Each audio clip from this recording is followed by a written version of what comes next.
All right, well, first of all, I'm Victor Lucas from the Electric Playground. It is great to see you all.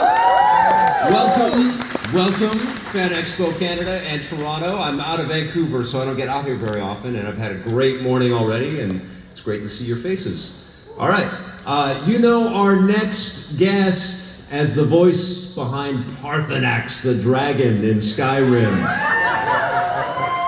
The announcer and several boxers in Super Punch-Out! He's the voice of Luigi! He's the voice of Wario!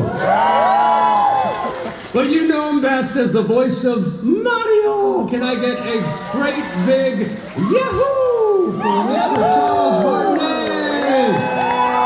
Yahoo!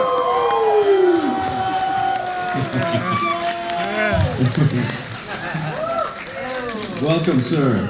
Welcome. We've got you on the other side there. All right, I've First, let me say, hello, it's me, Super Mario. Yes, it is. You're number one. You ain't number one. You ain't number one. Ho ho. And Wario, have a rotten day. Yahoo. Oh wait. Mommy said, say something nice, you brat. There, I said it. And where are Luigi? I always go last. Hello, Toronto. Have a rotten day. Great to see you guys. Thank you.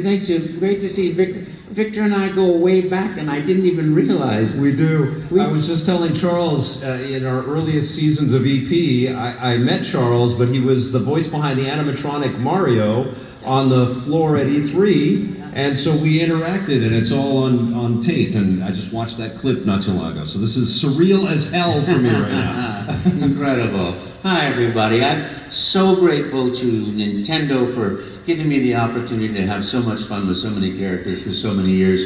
So grateful to this group here, the Fan Expo group, and Forma bringing us all out together. But most of all, thank you to you. Your enjoyment of the game, your love of what we do.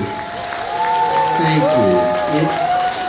It has given me the life that I cherish and love. I will fly from here to Australia to do a Nintendo Direct, and I'll come back to Little Rock, Arkansas, and then I will go to Europe where my wonderful spouse is waiting for me. So what a life I have. Thank you. It's amazing.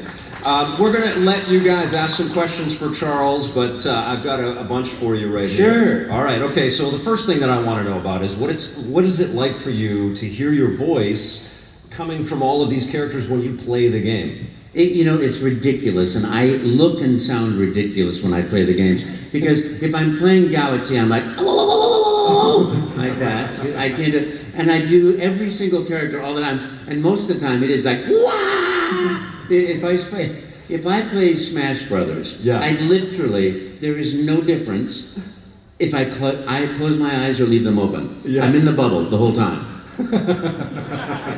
So I just love it, but I can't do the game without doing the voices, which is ridiculous. Do you think that was part of the secret to your casting and your success? You brought in that kind of commitment and energy, and Nintendo picked up on? That's a great question, Victor. It could be. Yeah. I am a huge believer in and this is what I wish for all of you. Mm-hmm. I live this great life, and it's what I wish for all of you. My commitment was to be happy, to be joyful, to have fun. Yeah. My dad worked really hard at a job that he hated, to give us the opportunity. So, have fun. That's what I wish for you. Be joyful. Find the ways, and the first step of that is being your own best friend. Yeah. Finding the ways to appreciate yourself, respect yourself, because you are great. You do deserve joy and happiness and fun. You deserve everything because you're alive, because you're here. Yeah. And we have so many obstacles in our world telling us, well, if you like yourself, that's ego. No, ego is telling yourself you're not good enough, or you don't deserve joy, that's the ego telling you the things that are slowing you down. So you befriend yourself. Look at the person in the mirror looking back at you and say, I love you, and really mean it, and then really do the things that you do when you do love someone.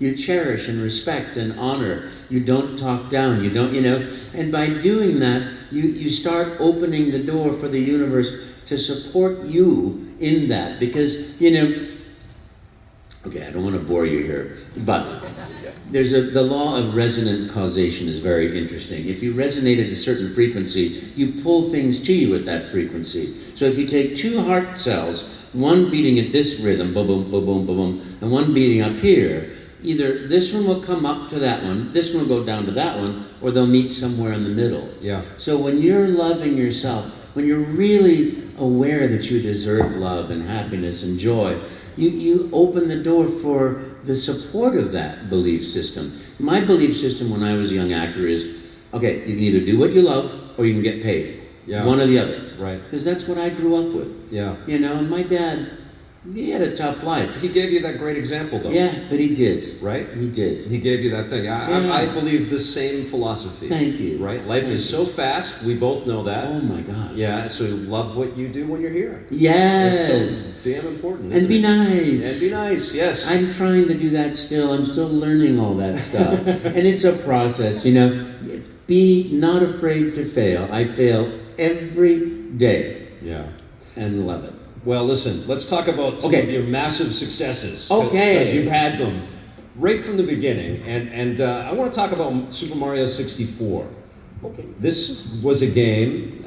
Any fans of Mario 64 out there? Yeah. Right? Woohoo! Yes. It changed everything in the video game industry when that came out. It did. Did you know that, though, as you were voicing the character in the booth? And what was that experience like?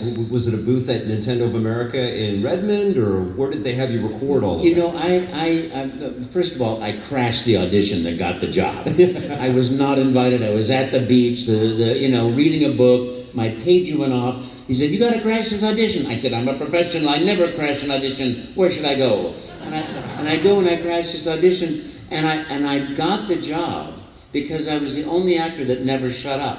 Right on. The direction was start talking, and when you run out of things to say, that's your audition. I had never heard of Mario, didn't see any drawings, never heard of Nintendo, and I just started, and I didn't stop because I was having fun. Yeah. And that was the key to that. And then, eventually doing this improv for 5 years, and it was a one-off, by the way. It was a one-time job, but I had so much fun, and I wanted to make sure everybody else had so much fun that I had as much fun as I could possibly have. And I was ridiculous and silly. Everybody had so much fun, they said, "Okay, we're doing this again." And they did it again and again and again, enough times until I got my toe in the door with Mario Teaches Typing and Mario Fundamentals and Mario Game Gallery. Yeah. And then all of a sudden, Charles, Mr. Miyamoto would like you to play Mario in a game. Yeah. What's that? Woohoo? Yeah. So that was the start, and I, really taking 5 years of improv and walking in the door and just being this character was such a joy, everything was also new. Yeah. It's like you're gonna put down the controller. We're not sure what you do, but we want to remind the player somehow, that the controller's there, and maybe he falls asleep. I go, spaghetti, ravioli, mamma mia, the princess, and that stuck. So it was just having fun, and that's been my life. Is this as surreal for all of you as it is for me? This is totally amazing. All right. Did you have an idea of how much of an impact games were about to? Because they'd already been incredibly successful through the 80s and the early 90s, but this explosion into 3D, there was no going back. I think the last game I played right before that started with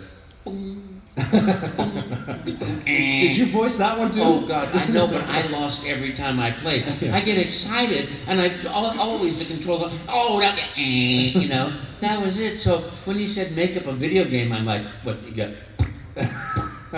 like asteroids or like what do I? You could have. Oh, I'm feeling it. You could have made those games. I could have been somebody. You could have been Mr. Asteroid, right? So I just had no, no concept at all.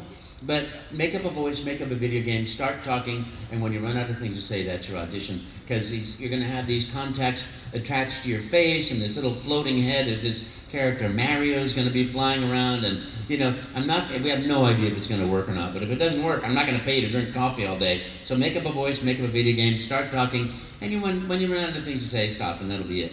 Well, I caught the guy walking out the door after seeing people in San Francisco, Chicago, everywhere, and so I'm like, self, if he's going to say don't stop until you run out of things to say, I will show him that I never run out of things to say. But I knew nothing about, video games, but I knew, Italian plumber from Brooklyn, get out of my face, I'm working here. Right. I thought, I don't want to do something nasty and mean like that. Yeah. So I thought, I played Gremio and Timmy the Shoe, nice Italian guy, and I'll do that, but I'll make him younger, and I'll just make that, and I'll just make up things about food, because obviously that's my number one focus in life. And all of a sudden I heard action. I said, hello, I'm Mario. Let's make a pizza pie together. And I started making up these pastas, And then we put the sausage in the spaghetti in the pizza. And then I chase the pizza in a package of pizza. You're going to make a pizza and chase me with the pizza. And then we're going to make a lasagna. And I'm going to chase the lasagna. If I catch the lasagna, you're going to eat the lasagna.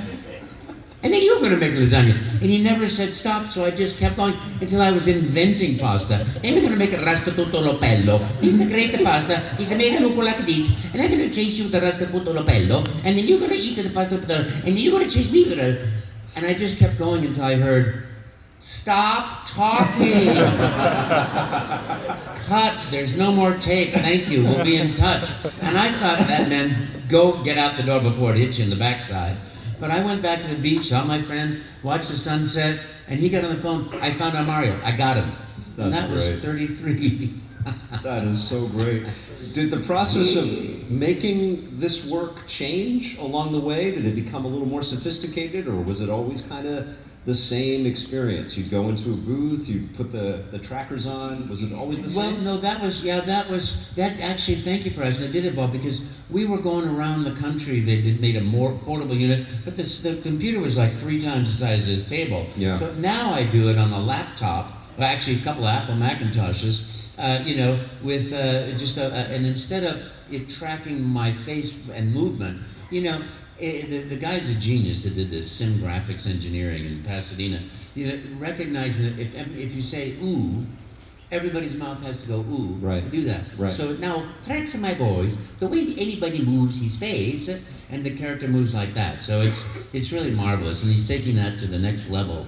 So that should be really fun. That's amazing. And part of what you were doing with Nintendo, like how we first met, was to interact with the public and have these very improvisational conversations. But that must have helped your reactions as Mario and your interpretation of the character. Yeah, I'm a big believer that life is a spiritual journey that we're on, not a journey that we turn spiritual.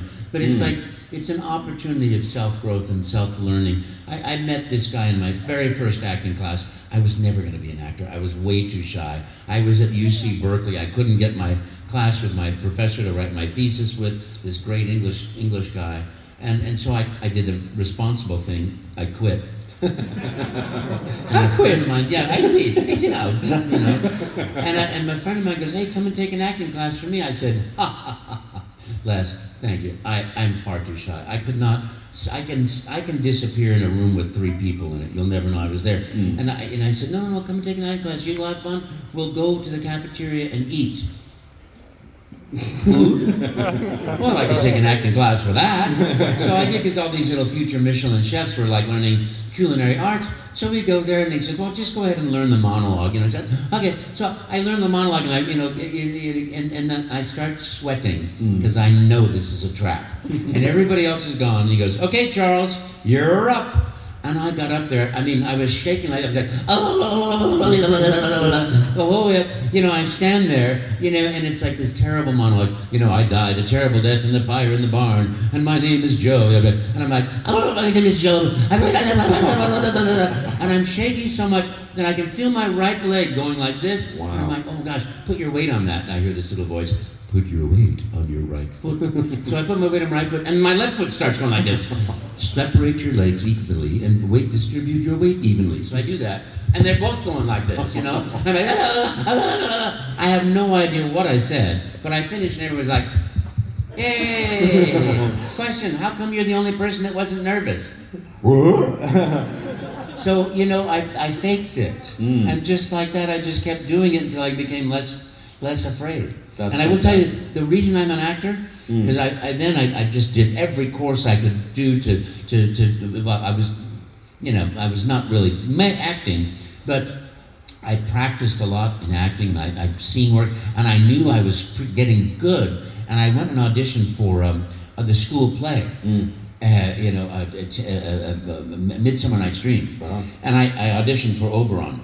There lies Titania sometime in the night. And I thought, oh, I watched everybody. It was an audience this size. I watched everybody else audition. I called Les. Les, I think I got the job. I was the best. I was really, really good. Really, really, really. He goes, well, Charles, don't count your chickens before they hatch. No, I was really, really good. I was really good. Well, go see. So I go to the casting board the next day, you know, and it's like you cast everybody to do something, except me. Oh, wow. Absolutely bupkis. I didn't get Oberon, didn't get the lovers, I didn't get the guy, you know, that put the hole in the wall. Nothing. And that failure is why I'm an actor. Because that set the fire. You know, I always ask, Mom, what should I do in life? Oh, honey, you can do anything. You know, that's your mom, right? Yeah. That's your dad. What should I do? I don't know. Do whatever you want. You know. So you just go through life like that. But all of a sudden, I didn't get what I wanted, and that set the fire. You had that belief in you. Yep. You knew you should have been Oberon. Yep. It didn't happen. Didn't happen. But now you've set your life goal to make that happen. Yeah. And it's never personal. Right. You know, that's the thing. Yeah, it's not out of revenge. It's No. it's to satisfy that inner drive. Yep. It's like, I know I can do this. And it's like, it's you know, people will say it's a hard profession, but you bring yourself. And the more you bring yourself, the better you are. I mentioned to somebody today who was a young actor, acting is like being a dog on the beach. You're chasing a ball. He never thinks, you know, new Clorox bleach. New Clorox. I wonder how they want to hear it. As soon as you do that, you're out of your head. And it's the same thing in life. Yeah. I want to love somebody. So I'm going to invite them to dinner, bring flowers, red roses, 12, you know. No, that's acting it. That we're pretending it. That's not being it, you know. Yeah. So acting is being. It's the dog chasing the ball on the beach. They've learned everything they do about ball, you know, like you learn everything about acting in classes. And they're not holding that, they're getting the ball. And that's what you do, you become that in that cherished moment. Totally. And then you're bringing yourself. So the audition is the end in itself. Right. The job is the end in itself. It's like, just go have fun. Where did you draw that inspiration from? Everything. You know, it's just, it's that way. Everything in life, my spiritual journey, my intellectual journey, my self journey, you know, I was starting to tell you that when I first, my first acting class with this guy, wonderful Les Abbott.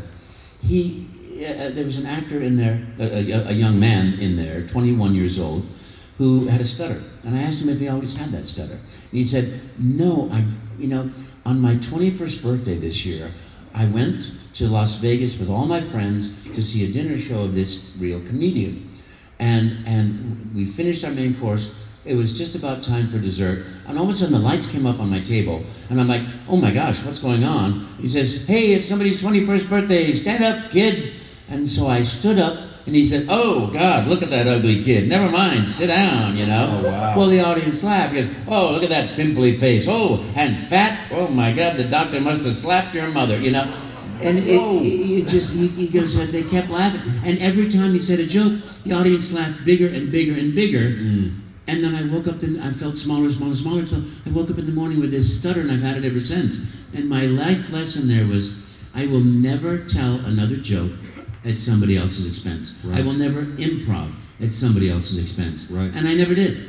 Yeah. That was, the determination that I actually believe in listening to the whispers of your world, Yeah. That they're there to guide you if you're willing to listen. Was there an actor in animation or on screen anywhere that you really admired, that you really looked to, that you thought, man, I'd love to have a career like that? You know, I gotta tell you the honest truth. I'm a bit of an idiot savant. I really didn't know that there were people behind cartoon characters. It never occurred to me, you know. The first time it was a different time though back then. It was. We were innocent. Yeah, we didn't know who was doing all of this. Yeah, stuff. you think we had iPhones? Forget about it. We had no iPhones. Exactly. Sure. Yeah. No, but I mean, it just didn't occur to me. Yeah. And the first time I did a voiceover, I was doing. We were doing the American Gothic painting, so I was like standing there with my pitchfork, and my wife was beside me, and 9 hours lighting the thing. I was up at 4 o'clock in the morning, driving down to do this, you know, and it was a 15-second commercial. 9 hours, and I'm like, and the director goes, "Hey, do you do voiceover?" I go, "Yeah." I'm like, "Well, here you go. Here's the script." And "Oh, it's supply hardware, the right item at the right price, right now. Okay, here's $250. I had made $250 waking up at 3 o'clock in the morning, driving down there, spending 9 hours in the day, same amount of money for doing that. And so I said, "I'm a voice actor." That was the beginning of my career. Then it started dawning on me. Oh, when you listen to the radio, that's people acting. It's, right. You know, I'm the dog chasing the ball. I'm in that moment. Anything else? I don't know. Well, it was a glorious time too, right? Like lots of opportunities happening. It was. What's the name of the guy that invented every voice that was ever done? Mel Blanc. Mel Blanc. Yeah, He's the Mel guy Blanc, that to me is like, legend. Oh my heavens. Yes. Yep. And D. Bradley Baker, I think, is he here? Yeah, he's incredible. Where is he? D, stand up. Yeah, he's every one of the Bad Batch. Yes, he which is. is just incredible. You could do that. Yeah, no, I'm with too all the nice. Mario characters. That would be amazing. Let's talk a little bit about your travels, Okay. because one of the cool things right from the beginning is Nintendo was prescient enough and smart enough to take you on the road. You've seen the world. Yes. What have you learned from that, and what has given you the most joy from that experience? I love travel. It's what I do when I'm working. It's what I do when I'm not working. Right. We went to Egypt a couple of years ago. It's my favorite thing, Egypt. You know, we went to where, you know, when they were building the Aswan Dam, a little boy walked up to one of the archaeologists and said, "Can I show you something?" And sure, go ahead and show me something. You know, and they went down, and there was a monument to Ramses VI, where he is sitting outside this, and it's carved straight into the mountain, into the stone. And he's standing there with his wife, same size as him, which is never done in Egyptian history. And you know, several gods here, several gods there. A door that literally goes into the mountain, and gods on either side. The turkey buzzards between each doorway, passage of life to death. And then, you know, the gods are standing there, hieroglyphs over every single inch of it, a small door in the back that's open, and a tiny little room where Ramses and his wife and a god is there. Several gods are over here. And twice a year, February 27th and October 27th, the daylight breaks and goes through that doorway into that little back room and lights up the entire room and all the statues in it, except the god of darkness.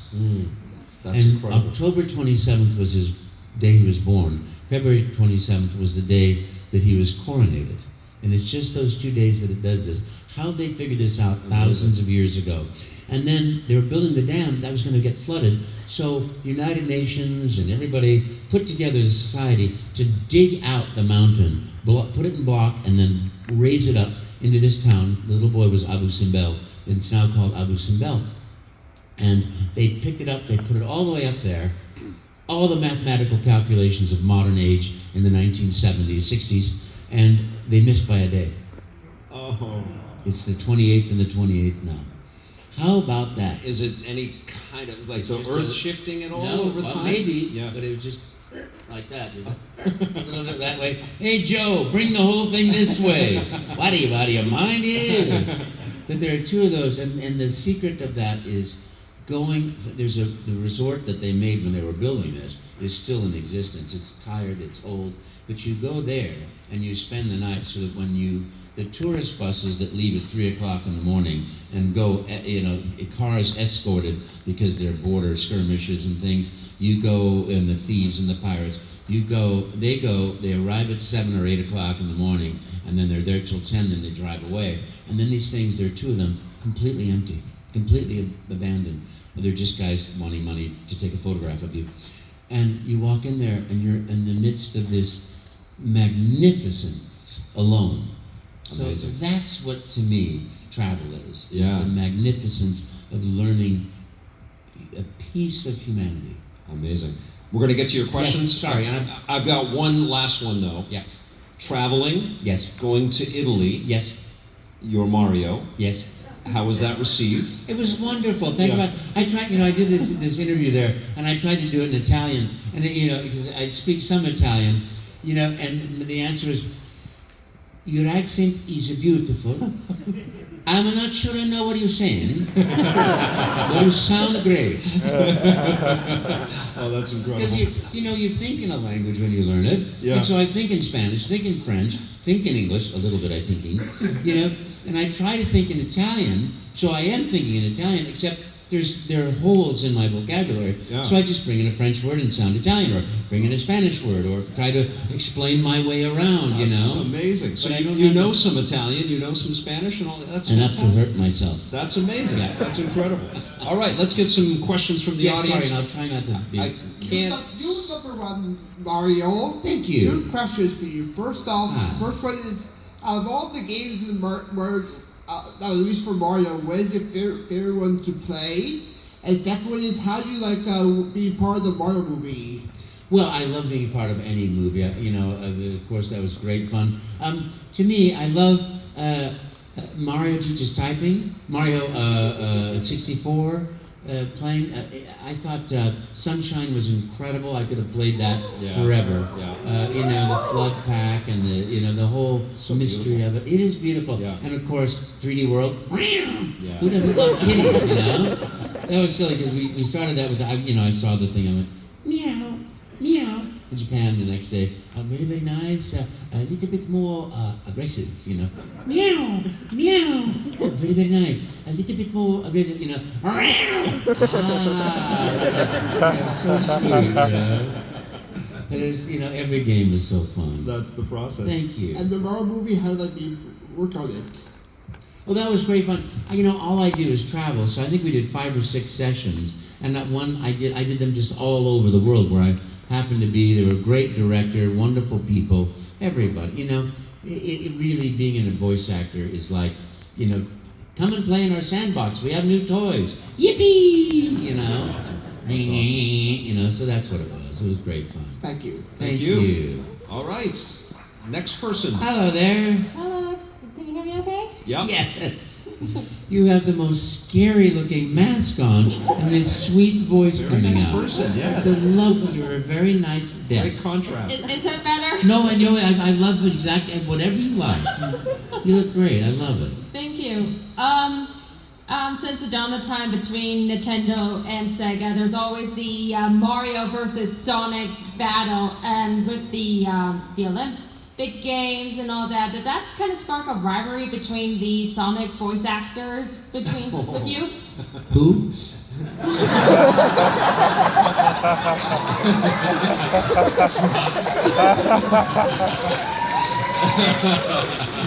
I gotta say, it is so that Roger and I can't help but play these things.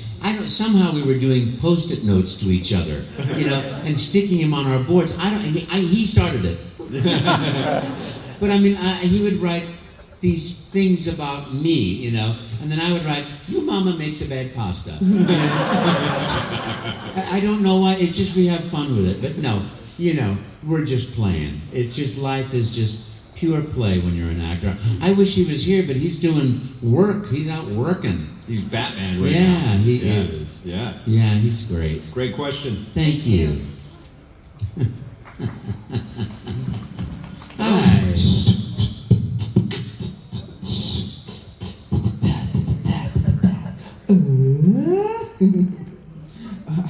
I'm Great. Jay. I've never had a question like that before. That's a new language for you. I don't know how to answer it. Yeah.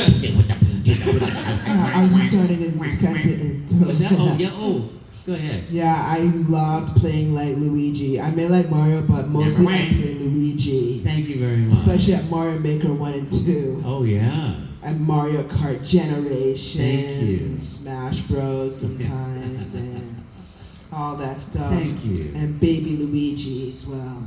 Baby Luigi. I admired that you voiced a lot of those characters. Thank you. It's all fun. Anyways, what musical instrument that you used to play back in your day? Beatbox? Well, I was, yeah. I started with the drums, and in 4th grade, my math teacher said, he's got to quit the drums because he's got to focus on math. And math and music have nothing to do with each other. Wrong. Or wrong. Yeah. You know, but I mean, I was kind of bored because you didn't get to make noise back in my day. You had a little pad and you felt it goes, you know. So I never got better at math. He was wrong. But when I was started taking my acting class, I started taking piano. And I was pretty decent at piano. You know, I got through the Moonlight Sonata first movement. And the music professor was like, oh my gosh, you're very good. Let's learn the second movement. And instead of like a little bit, yeah, ding, ding, ding, ding, ding, ding, ding, ding. And I just looked at that and I went, okay, I'm either going to go into acting or I'm going to go into music. I will never be that good at music, but maybe acting, so I'm in acting. You also have so much creativity. Some people can do multiple things. I'm a one-person dog. Good question. Thank Goes you. to that math teacher says, he's just jealous. That's awesome. Thank you. Teachers suck sometimes. Oh, but sometimes they're marvelous. Great. You know, they are giving of themselves so much, and they're sacrificing so much of their life to make sure that we have opportunities as children. Absolutely. You know, I didn't mean to denigrate the teacher because I don't know what the reason. That was 180 years ago. That was before there were wheels. So you know. But you know, God bless teachers. They really Hell yeah. give so Yes. much, Yes. and it's Any teachers in constant the giving. audience? Yay, teachers! Yes, we love you so much. We You love know, you. in the United States, I'm not going to be political here, but under Donald Trump, no, I'm sorry. while the multi-billionaires got this massive tax break, they took away the tax break for teachers who bought school supplies Yeah. for children who couldn't afford it. Say what? And they voted against providing school lunches for children. You know? So All right, let's God move on bless to our teachers. next. All right. God bless teachers. God bless teachers. Let's move on to our next Yes. question. We're running out of time. We don't want. I'm sorry, and I'll be faster and more efficient. Yeah. Hi. Okay, so now that you're officially done voicing Mario, I'm never done voicing Mario. I'll do it the rest of my life. Just not in the games. now that you're officially retired from voicing the character, who will be the new voice in Super Mario Bros. Wonder? I've seen the trailer many times, and I still don't. It still hasn't been confirmed yet. Is it Kevin F. Nani? I don't know. There's somebody named Yeah. Kevin. Yeah, I think it's. Somebody named Kevin did it in Wonder, Yes. and I think I don't know. Did a good job, but the thing that's interesting is that he's doing you. He's doing Charles Martinet's Mario, which Thank is you, Will. definitive. Thank you. Yes. I wish everything the best possible, the most joyful happiness, and I want people to keep playing Mario games, keep having fun. That's what it's about, is having What I'm fun. mostly concerned about, what will happen to Luigi, Wario, and Waluigi? Still the same voice actor? Or? I believe so. I don't honestly know. I'm really not in part of that. But I get to be the Mario ambassador, so I still get to do the voice. I get to fly around the world. I get to meet wonderful people. My life is so rich and so full, and I'm grateful for that every single day. Yes. Really. Good questions. Thank you. I think we have time for two more. Let's see. Two more. So, Thank you very much. Thank you. I just didn't want the audience to react because this question was really important. Thank Oh you. yeah, thank you. Thank you very Thank much. you.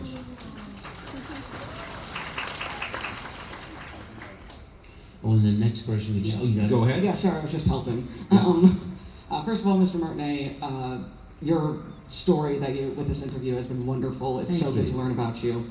But you have such a long career of voiceover work. I was wondering, were there any particular, whether they be singular performances or particular recurring characters, has any been particularly straining on you? Nothing is straining on me because it's like if you play a game. I suppose hockey can be straining, right? You're tired afterwards, but you play your Football game. here is straining. Football Yeah. is straining. You just have to, as an actor, you have to lubricate your voice. Your vocal folds. So I drink water after every take. Now, I was doing Wario in a game, and I'm very concerned about that because that's the one that I always do. The character I do last. I start with Mario because the clarity of the high pitch has to be there.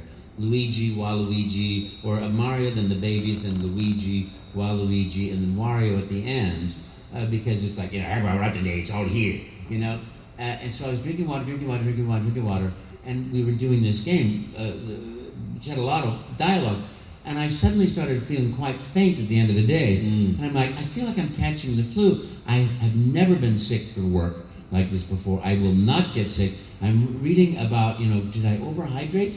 And it's like, if you overhydrate, you get flu-like symptoms. Wow. So I stopped drinking that evening completely and felt fine the next morning. So lubricate your throat, but not too much.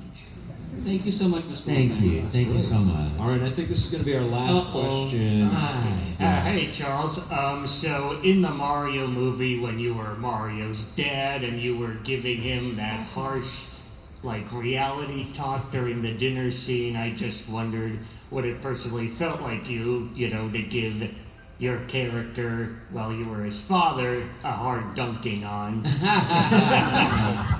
It was great fun. That the director was terrific. The script writers were great. It was really fun to take it sort of like the opposite. What I chose to do as Mario's dad was the voice I intentionally chose not to do as Mario Right. 32 years before. That's awesome.